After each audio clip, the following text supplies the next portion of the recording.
মেট্রোপলিটনের শেষ জোড়া পিলার তৈরির কাজ। কলকাতা মেট্রো সবচেয়ে বড় খবর, চলুন জেনে নেওয়া যাক কবে থেকে চলবে এয়ারপোর্ট পর্যন্ত মেট্রো।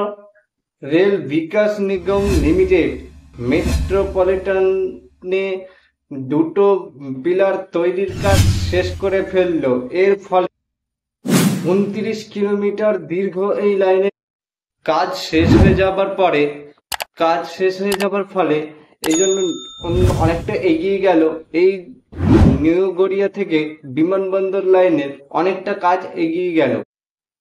এরপরে 125 মিটার ভায়াড্রাক তৈরির কাজ বাকি থেকে গিয়েছে।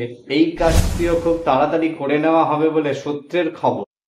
তাহলে আপনাদের এই আপডেটটা কেমন লাগলো তা অবশ্যই কমেন্টে জানান। আর এরকম নিউজগুলো সবার আগে পেতে হলে চ্যানেলটিকে সাবস্ক্রাইব করুন, পাশের বেল আইকনটা অবশ্যই অন করে রাখবেন। দেখা হচ্ছে নতুন একটা ভিডিও।